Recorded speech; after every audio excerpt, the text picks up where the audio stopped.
Magandang umaga, kumusta po? Narito po ulit ang update natin para sa lagay ng ating panahon ngayong umaga po ng July 17, 2024 na kung saan sa ngayon ay iba't ibang weather system pa rin ang nakapaligid po dito sa ating bansa.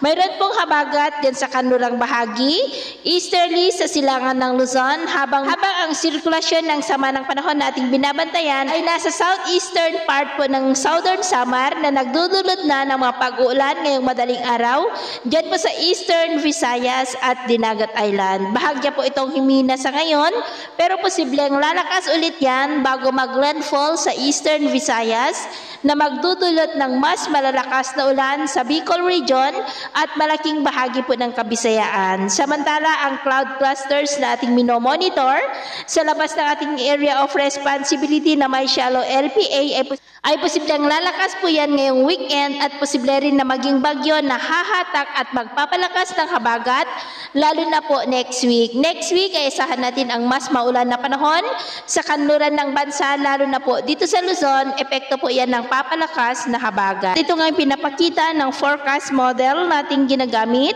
hanggang po sa susunod na 2 linggo.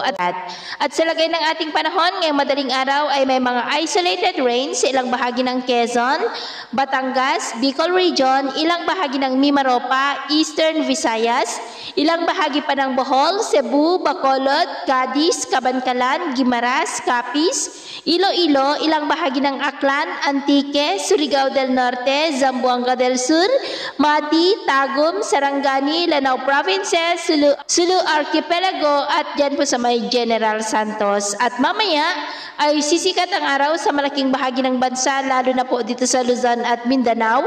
Pero dahil sa habagat at ng sama ng panahon ay maulap ang kalangitan with isolated rains sa ilang bahagi ng Southern Luzon kasama na po ang Quezon, Kabisayaan lalo na sa Eastern Visayas, Dinagat Island at Sulu Archipelago. At mamayang hapon, mas maraming lugar na sa Central Luzon, Calabarzon, Bicol Region, Mimaropa, malaking bahagi ng Visayas at Mindanao ang makakaranas ng maulap na kalangitan with isolated light to heavy rains. Kaya mag-ingat po tayo sa posibleng banta pa rin ng mga pagbaha at pagguho ng lupa.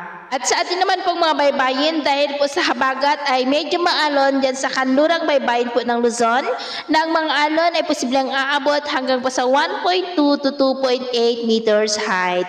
Kaya kung papalaot po tayo, iba yung pag-iingat lamang po para mas makaiwas tayo sa mga sakunang pangkaragatan at hanggat maaari rin ay iwasan muna natin ang papalaot dyan po sa Eastern Seaboard ng Visayas dahil nandyan po yung sama ng panahon na ating minomonitor. So yun po ang latest update natin sa araw na ito. Ako po muli si James na nagsasabing sa kahit na pagsubok po na darating sa ating buhay, huwag na huwag po tayong mawawalan ng pag-asa. Thank you and God bless.